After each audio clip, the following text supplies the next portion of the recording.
«Ванечка, я ведь тебе говорила, что она плохая». Возмутилась женщина. «Мам, это глупости.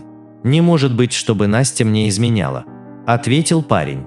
«Я у нее первый, а кто-то второй и третий», – махнула рукой мать.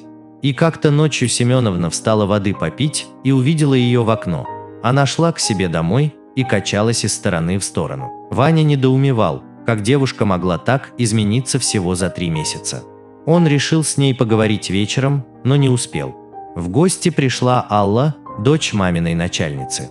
Парень знал, что нравится этой девушке. Они были знакомы с детства, и матери были очень не против, чтобы их чада были вместе. «Привет. Тебе уже сказали, как твоя Настя без тебя тут отжигала?» – спросила Алла. «Я ее тоже видела недавно в клубе в компании с каким-то лысым мужиком. Ты ничего не перепутала?» – спросил Иван. «Ты чего?» – удивилась девушка. «Я ведь Настю хорошо знаю. Поедешь завтра со мной туда, где я работал?» – вдруг спросил молодой человек. «Там и поженимся». Алла согласилась, не раздумывая. Все получилось, их план сработал. Не зря они втроем придумывали про Анастасию небылицы. «Я буду лучшей женой, чем Настя», – радостно сказала Ивану девушка. «Видно будет. Собирай вещи, а я схожу за билетами», – хмуро сказал парень. Едва он пересек соседний двор, как наткнулся на Настю. «Ванечка, ты приехал». Она бросилась к нему. «Пошла вон, потаскуха», он раздраженно оттолкнул ее. «Гуляй дальше с кем хочешь». «Что ты такое говоришь?» «Вань, я ничего не понимаю». Она ошарашенно смотрела на него. «Я сказал, не подходи ко мне. Я завтра уезжаю и буду жениться на Але». Он отвернулся и пошел дальше. Мамы были счастливы. Они накрыли стол и надарили будущим супругам денег. Пусть и скоропалительно отметили, зато все получилось, как было задумано. Вот только Ваня не радовался происходящему, а угрюмо смотрел в одну точку. Шторы женщины специально не закрывали. Настя долго стояла под окном, а потом зарыдала и бросилась прочь. Она приходила к нему поговорить. Не верилось, что он вот так просто ее бросил. Ведь она все 3 месяца почти из дома не выходила, дни до его приезда считала. Но теперь все было понятно.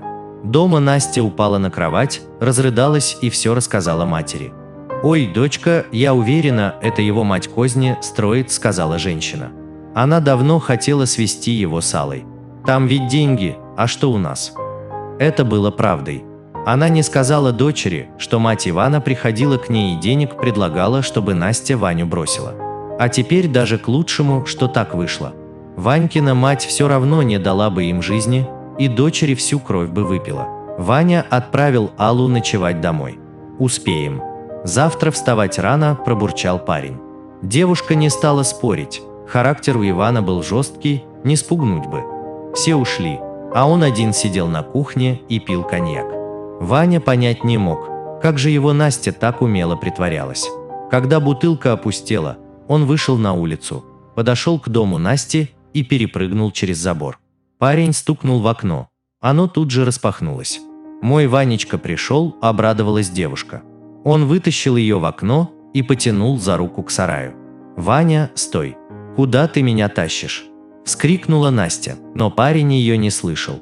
В сарае он накрыл ее рот ладонью и начал насильно раздевать.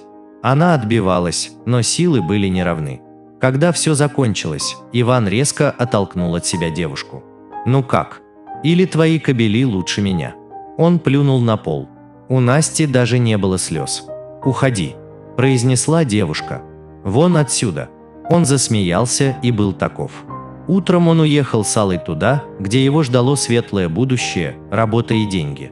Через 2 года его контракт закончился, но домой молодой человек не вернулся. Он открыл свой бизнес, сеть охранных агентств.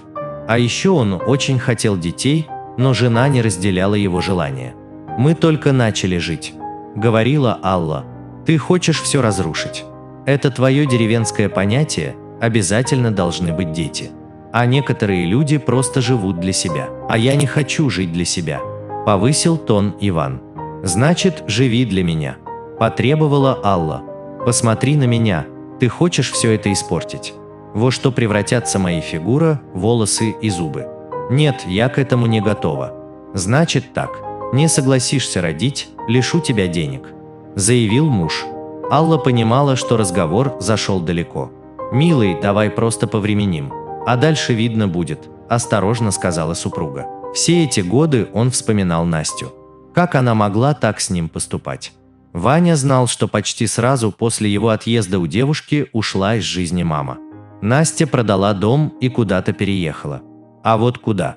Вопрос оставался открытым. Прошел еще год, и Ваня начал что-то подозревать. Он нанял частного детектива для слежки за женой.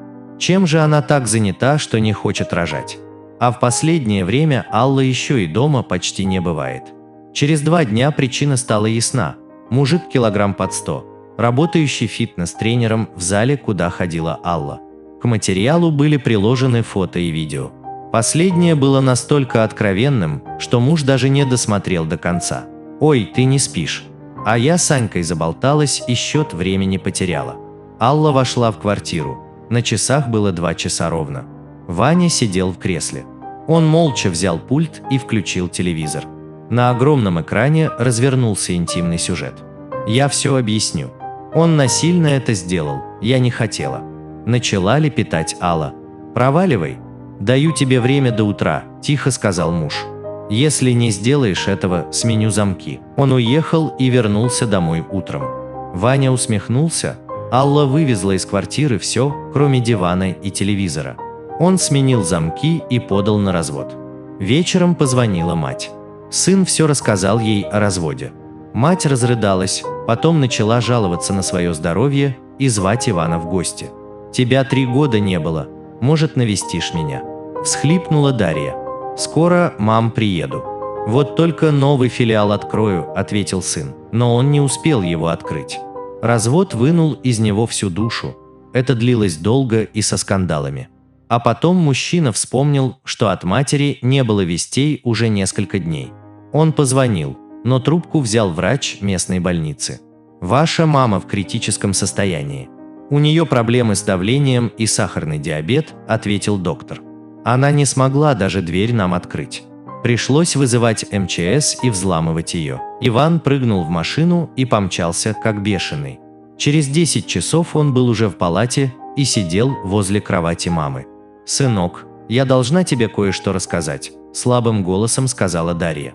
«Вдруг я умру, и ты не узнаешь правду. Про Настю». Ваня удивленно поднял брови. Он не понимал, о чем это она. «Ванечка, мы втроем наврали тебе тогда», – начала свой рассказ мать. Он выслушал всю историю, застыв от шока на месте. Как так? Его мать участвовала в этом заговоре. Он хотел кричать и биться об стены. «Я прощаю тебя», – прошептал сын и вышел из палаты на ватных ногах. 5 лет просто были растоптаны и выброшены вон из жизни. А ведь он сейчас был бы счастлив с Настей. Он же ей даже шанса не дал поговорить. И то, что он сделал с ней напоследок, это уму непостижимо. Иван направился к лечащему врачу. «Я хорошо заплачу вам. Пусть у мамы будут самые лучшие лекарства, обследования, процедуры и прочее», – попросил мужчина. «Делайте все, что нужно, ни на чем не экономьте». Он уехал в квартиру матери и рухнул в кровать. Утром Ваня сразу направился в больницу в надежде, что маме стало лучше. Так и случилось. Доктор встретил его с улыбкой. Сегодня Дарья Андреевна чувствовала себя иначе. Сын вошел в палату, побеседовал с мамой, убедился, что ей и вправду стало лучше, и решил прогуляться по родному поселку. Нужно было снять стресс. В этом случае прогулка – идеальный вариант. Он медленно шел по парку. Они здесь часто гуляли с Настей. Девушка очень любила кормить голубей. Особенно ей нравился белый голубь с черным хвостом. Ваня и сам таких никогда не видел. Девушка постоянно носила с собой в парк батон. В этом ларьке они всегда покупали хлеб для голубей. Мужчина купил батон и пошел на то самое место. Белого голубя там не было, но Иван решил покормить всех птиц, которые слетелись на приманку. Он крошил батон и не заметил, как к нему подошла совсем маленькая девочка и присела рядом на корточки. Он опешил, девочка поднимала с асфальта крошки и ела их. При этом она не была похожа на бродяжку, опрятная качественная одежда, чистый ребенок. Ваня протянул малышке оставшийся батон. «Спасибо, но мне хватит маленького кусочка», – улыбнулась малышка. Она оторвала небольшой кусок, остальное вернула Ивану. «Как тебя зовут?» – спросил мужчина. «Регина», – ответила девочка. Он грустно ухмыльнулся. Они когда-то мечтали с Настей о дочери Регине и сыне Ромке. «Где твои родители?» – спросил Иван. «Папы у меня нет», – ответила Регина. «А мама заболела, она лежит в кровати, кашляет и плачет. Я ухожу из дома, когда она спит. Может, вам с мамой помощь нужна?» – спросил мужчина. «Нет, у нас все будет хорошо. Мама приготовит мне кушать, когда выздоровеет», – уверенно сказала девочка. Ваня не понимал, почему он это делает. Он продолжал беседовать с малышкой и уговорил проводить ее. Она нехотя согласилась. Они подошли к старенькому двухэтажному дому. Когда Ваня был подростком, эти дома уже собирались сносить. Девочка открыла дверь ключом, и они поднялись на второй этаж. Регина первая вошла в комнату. «Мама все еще спит», – прошептала Регина. Женщина лежала, отвернув голову к стене. Мужчина подошел к ней и положил руку на лоб, у нее была огромная температура. И тут мама девочки повернула голову к нему. «Настя?» Он вызвал скорую. Регина плакала, когда Настю выносили на носилках. «Не плачь. Мама скоро поправится, а пока мы будем ее навещать». Ваня взял Регину на руки и прижал к себе. «Я тебе сейчас что-то покажу». Девочка спрыгнула с его рук и побежала в другую комнату. Она вернулась и протянула ему фото. Там были Ваня и Настя, счастливые и веселые. Она смеялась, а он сделал страшное выражение лица. Настя хранила снимок, несмотря ни на что. Мама говорила. Она сказала. Регина как будто подбирала слова. «Что? На этой фотографии мой папа». Он подсчитал все сроки и с размаху рухнул на диван. Это ведь случилось в ту ночь, когда он вел себя как подонок. И теперь у него есть дочь. Она пришла в себя в палате. Она в больнице. А где Регина? Не волнуйтесь, ваш муж уже всю больницу на уши поставил, чтобы у вас было самое лучшее лечение, улыбнулась медсестра. Какой муж? Что происходит? И вдруг у двери послышался щебет ее дочурки и мужской, до боли знакомый бас. «Ваня, ты что здесь делаешь?» Она не верила своим глазам. Он смеялся и выкладывал на стол продукты. «Исправляю свои ошибки», – сказал мужчина. Он сел у ее кровати и все рассказал про ложь 3 женщин. «Но сейчас все будет иначе. Я нашел тебя и больше не отпущу. А еще Регина и бабушка очень подружились», – сказал Иван. Дверь в палату снова отворилась. Тяжело опираясь на палку, в палату вошла Дарья. «Настя, прости меня, если сможешь». Она опустилась на колени перед кроватью. «Встаньте, пожалуйста». «Я давно вас простила», – заплакала Настя.